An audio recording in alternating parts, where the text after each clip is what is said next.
Beshem Yeshua HaMashiach, bendito é o nosso Mashiach. Shabbat Shalom a todos, um maravilhoso final de Shabbat. Que o Criador dos céus e da terra esteja sempre te abençoando, sempre abençoando a sua vida, sua casa, sua família, toda a sua parentela, no nome de Yahushua HaMashiach, o nosso Mashiach, aquele que vive e que reina para todo sempre. Eu quero estar falando de um tema bastante delicado, um tema bastante mencionado dentro dos segmentos religioso e até mesmo dentro da cultura hebrite, judaica, dos hebreus, do povo judeu. Uns dizem que esse mandamento não tem mais efetividade, outros dizem que esse mandamento tem que ser feito, e alguns até acrescentam, outros diminuem, e nós queremos fazer esse shiur, esse estudo a respeito deste assunto.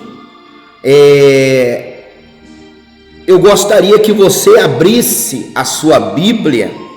Nós vamos ver isso na Torá, porque vamos dizer a respeito do povo hebrite, do povo hebreu, do judeu.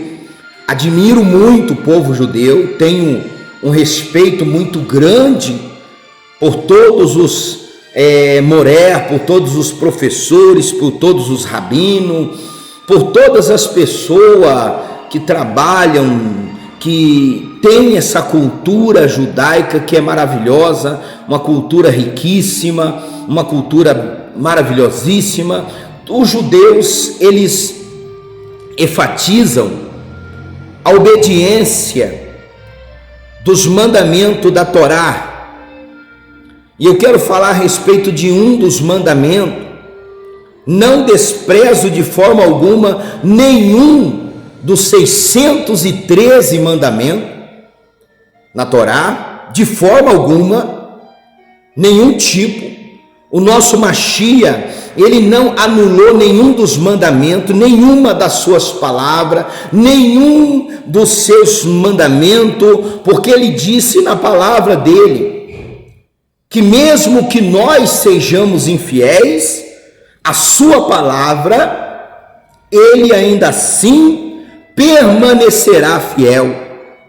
Ele diz no livro do profeta Malaquias, no capítulo 3, versículo 6, eu sou o Adonai e não mudo, por isso vós, filhos de Adão, do homem, não sois destruídos. Olha só, ele não muda. A sua palavra não muda. Não há um só de todos os seus mandamentos anulado. Não há. Não há. O próprio apóstolo disse que se alguém tropeçar em um dos mandamentos, tropeçou em todos. O que é tropeçar nos mandamentos? Tropeçar no mandamento é dizer que um deles está neutralizado, está anulado. Olha só, quando esse mandamento foi dado, esse mandamento, ele não é uma invenção de Abraão. Esse mandamento já é algo feito, até mesmo por Abel e Caim. Quando Abel apresentou, o que Abel apresentou, que chamou a atenção do Eterno, que Caim não apresentou? Existem muitas teorias. Eu acredito que o que Abel apresentou foi o macer, a 10ª parte, o dízimo. E isso foi o que chamou a atenção. Caim não. Caim deu o que quis, fez do jeito que quis. Porém, Abel, ele apresentou Maser, a 10ª parte. Se você tem aí a sua Bíblia, eu acho que vai dar uns 2 vídeos esse estudo, esse shiur. Se você tem aí a sua Bíblia, todas as Bíblias têm a Torá, que são os 5 primeiros livros da Bíblia, né? Então, se você tem aí a sua Bíblia, vamos analisar junto. Não fique só no que eu digo, não fique só na minha palavra, no que eu estou falando, mas ajude-me a analisar juntamente. Apresentemos em juízo juntamente. Nós não podemos nos apresentar sozinhos. Olha só, no livro de Devarim, de Deuteronômio, capítulo 26, a partir do versículo 12, nós vamos fazer esse shiur. Já há no canal PR Monteiro, já há alguns shiur, alguns estudos a respeito do Maser. Porém, esse estudo aqui é a oração daquele que deu o Maser, daquele que ofereceu o Maser. Olha só, o Maser, ele foi ensinado para Adão. Na viração do dia, todo o entardecer, o Eterno ensinava a Torá, ensinava para Adão as Escrituras. Olha só, eu quero que você se lembre que um dia para o Eterno é 1000 anos para nós. Então o Eterno ensinou muito tempo a Adão a respeito do Maser, a respeito de não matarás, não roubarás, as 10 das palavras, todos os 613 mandamentos, os ruquins, todos o Eterno ensinava a Adão.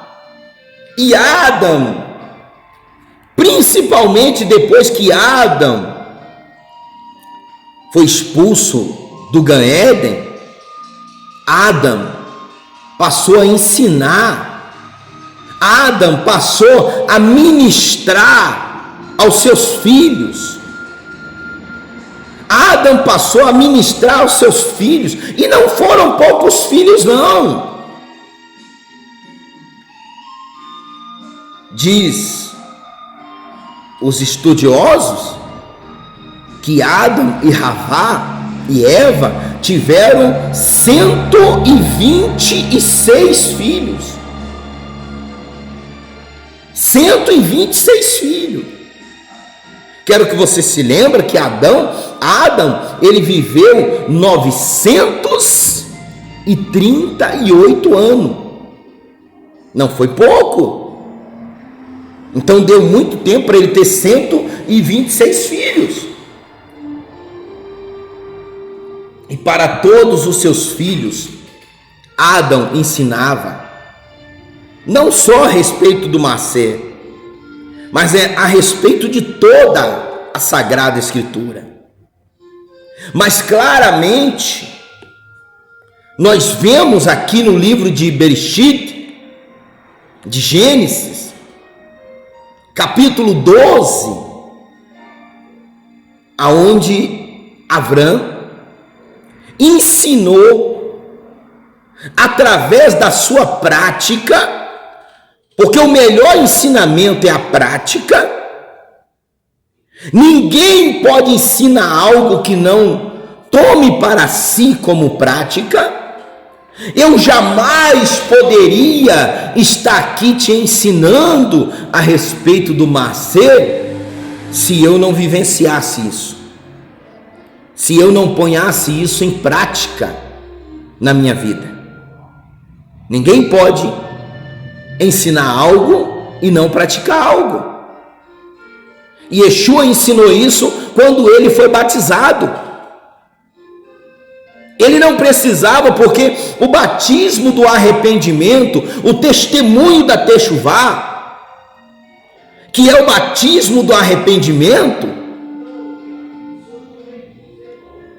por ele não ter pecado, não ser pecador, não ter na sua natureza iniquidade alguma, ele não precisava praticar isso.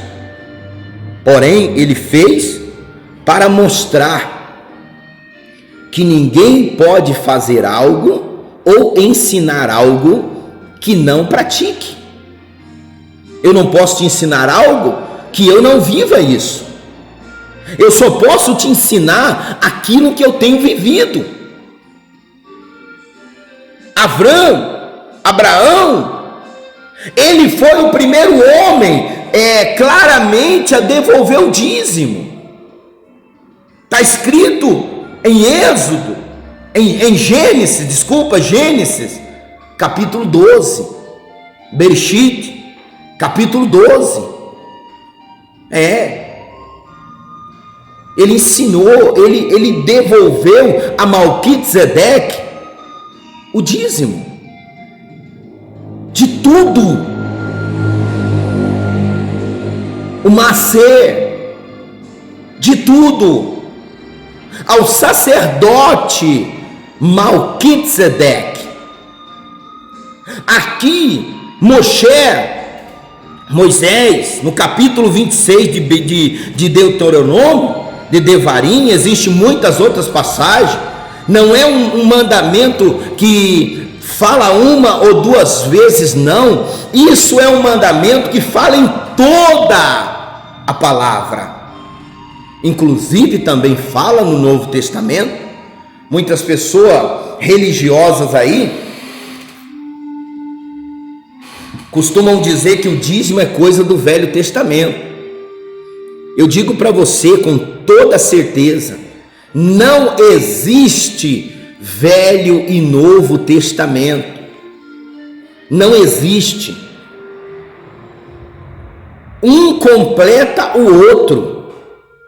Um é confirmação do outro. Um é parte integrante do outro.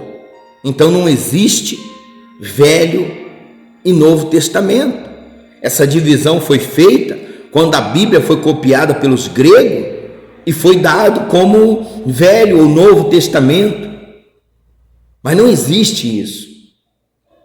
Os Ketuvim Natzerim, o Novo Testamento, é tão fundamental quanto o Velho, e o Velho é tão fundamental quanto o Novo. Um não existe sem o outro. Porque se Yeshua veio, ele veio por causa das profecias dos Neviim, dos profetas. Todos os profetas, os Navi, eles anunciaram diretamente ou indiretamente a vinda do Mashiach. Então o Mashiach não teria vindo se desde Adão, desde Noé, desde Abrão, desde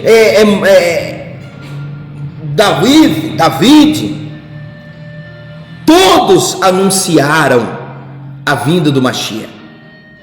Todos. Nenhum profeta, nenhum relato bíblico do Antigo Testamento é de particular interpretação. Todos eles apontaram para a vinda de Yahushua HaMashiach. Olha só, você já tem aberto aí a sua Bíblia, no livro de Deuteronômio capítulo 26, a partir do versículo 12, a oração daquele que deu o dízimo. Por que daquele que deu o dízimo? Porque não é obrigatório, não é uma obrigação. Nada que o Eterno peça que você faça, ele te obrigue a fazer. Ele disse: não matarás, porém, não é uma obrigação. Jamais faça algo para o Criador por obrigação. Tudo que você faz tem que ser voluntariamente, por amor, porque Ele te amou primeiro, a ponto de dar o seu Filho unigênito, o Mashiach, para que todo aquele que nele crê não pereça, não apodreça, mas tenha a conservação eterna, a vida eterna. Olha só, olha o que está escrito aqui. Vamos entrar no shiur, no estudo. Eu acredito que esse estudo vai ficar em duas partes, então não deixe de assistir a segunda parte, tá? Não deixe de assistir a segunda parte. E no final desse shiur tem uma oração, uma tefilá. Tem uma tefilá muito abençoada em prol da sua vida, tá bom? Olha o que está escrito aqui: quando acabares de dizimar, quando acabares de dizimar, eu não posso exigir ou querer nada antes. Se o Eterno fizer para mim, eu vou fazer depois para ele. Não faça isso. Não faça isso. Primeiro eu faço para ele. Quem criou o ser humano foi ele. Primeiro eu obedeço a palavra dele, e depois ele age na minha vida. Primeiro eu demonstro por obediência que eu sirvo, para depois ele reagir à minha ação. Eu costumo dizer que o Eterno, ele não age, ele reage. Toda ação terá uma reação do Eterno, positiva ou negativa, aprovativa ou reprovativa. Toda ação provoca uma reação. Então primeiro eu faço para ele.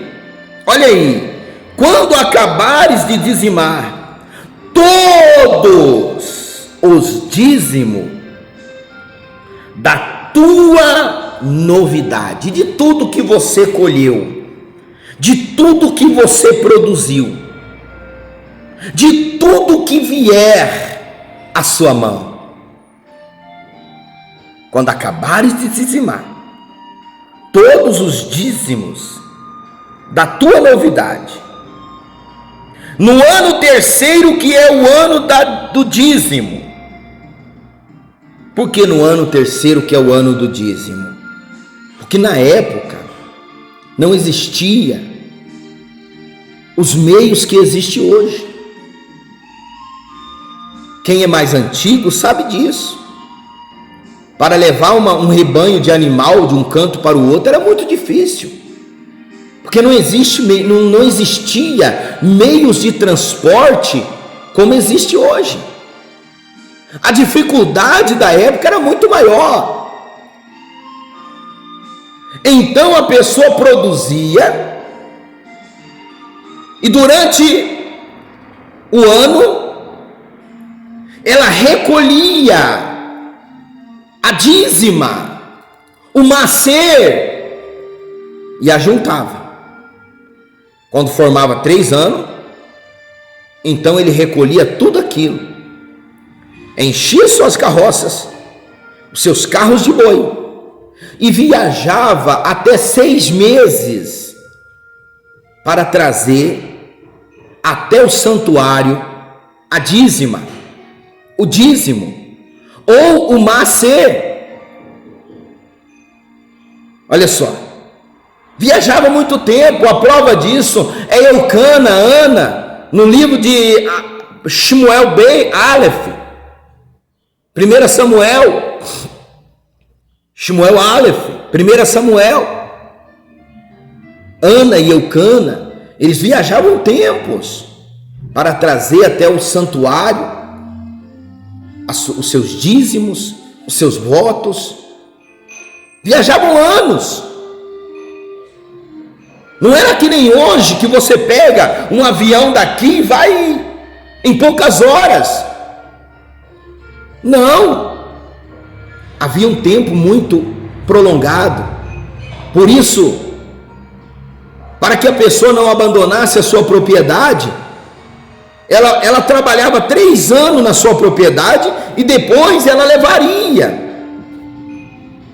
o seu dízimo, a sua dízima, o macer.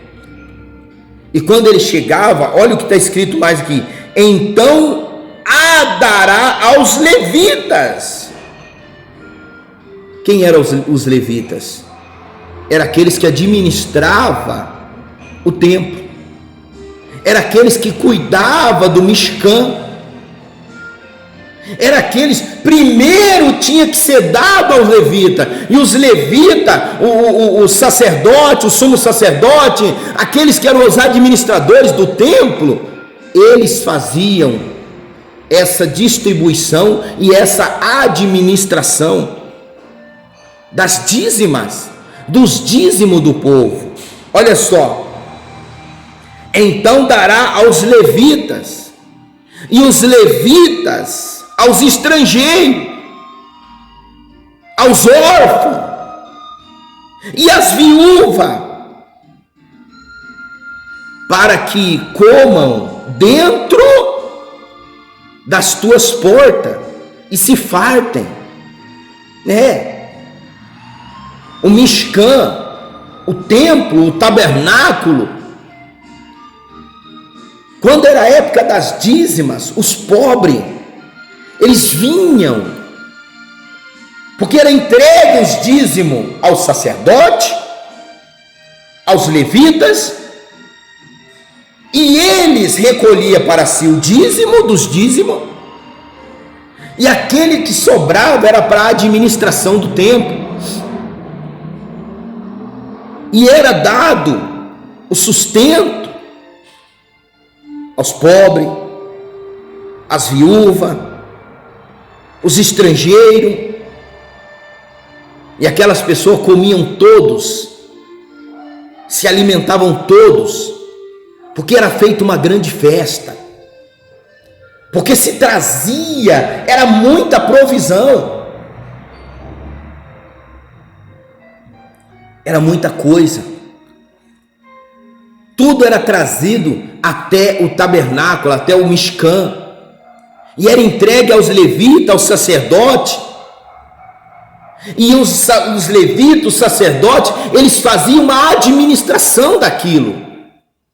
Por isso está escrito lá em Malaquias 3,10: trazei todos os dízimos à casa do tesouro, para que haja mantimento na minha casa, para que haja suprimento.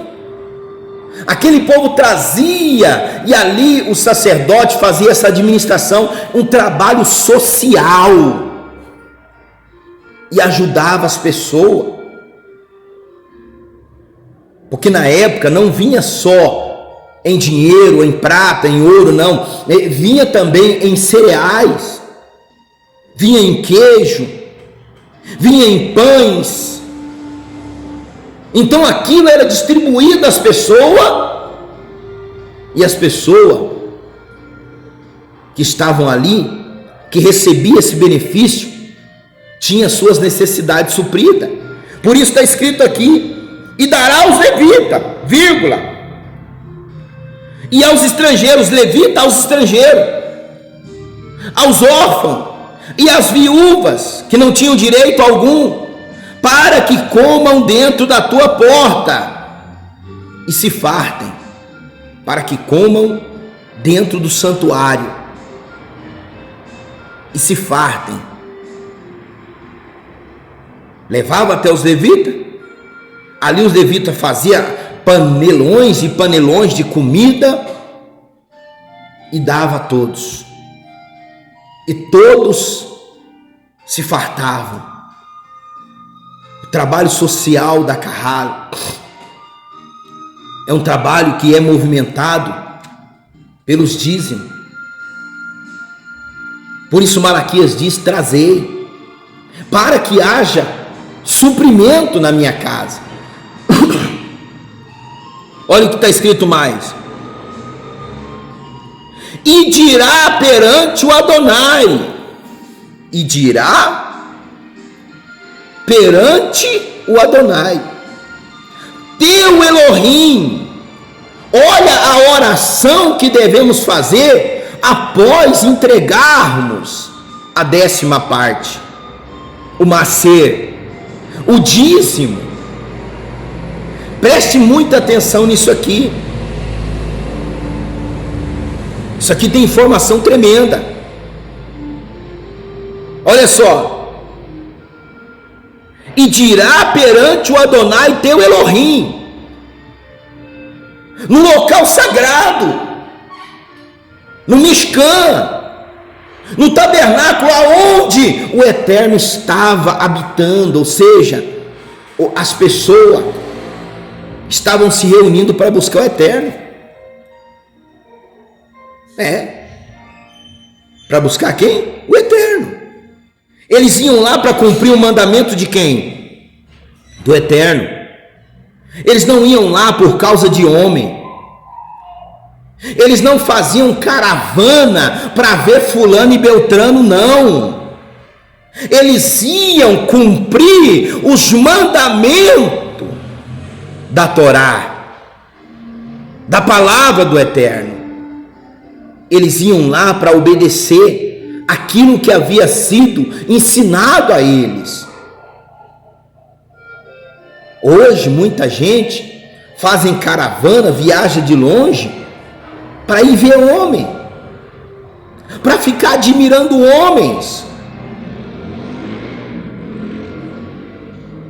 A maioria das pessoas vão lá para ver o homem e não para buscar o Eterno, não para se doar ao Eterno.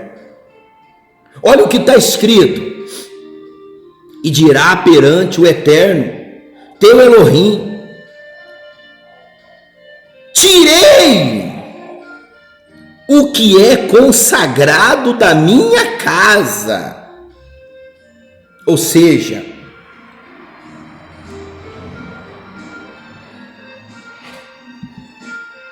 obedeci a palavra do Eterno.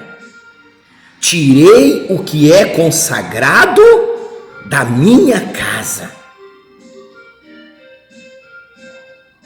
Porque aquilo que é consagrado pode ser bênção, pode trazer bênção, como também pode trazer maldição. Deixa eu fazer uma observação aqui, me desculpa. Meu irmão, minha irmã, você que está me vendo nesse momento, analisa comigo isso. Em nenhum momento vai dizer que algum levita ou algum sacerdote ou pastor ou profeta iam até a casa das pessoas buscar dízimo. Não ia. Cuidado com pessoas que vão até a sua casa para buscar dízimo e oferta. Não faça isso. Não entregue, porque se você entregar, você está entregando para homem. Aí você diz, profeta, mas e Abrão? Você acha que aonde Abraão estava quando ele encontrou com Malquisedeque? No local sagrado. Ele não estava em qualquer lugar, não. Ele havia ido agradecer o Eterno pela vitória que o Eterno tinha dado a ele. E ele foi até o local sagrado para devolver ao Eterno a sua dízima, o seu macer. Ele não estava em qualquer lugar, não. Se Abrão tivesse em casa, Abrão estava comendo pão, porque ele tinha pão em casa. Mas Malquisedeque veio de encontro a Abrão e deu a ele pão e vinho. Por quê? Porque ele não estava em casa. Ele estava num local sagrado. O que é sagrado pode trazer bênção para você, como também pode trazer maldição. Eu já falei aqui a respeito de uma atitude que pode mudar a tua história. Um ato seu pode mudar a tua história. Obedecer ou não obedecer. Fazer o que está na Torá ou não fazer o que está na Torá. Obedecer todos os mandamentos ou não obedecer. É a minha decisão que vai gerar bênção para mim. Não deixe de assistir o segundo vídeo desse shiur. Não deixe de assistir o segundo vídeo. Vai esclarecer muita coisa no seu coração. Já voltamos. No nome de Yahushua HaMashiach.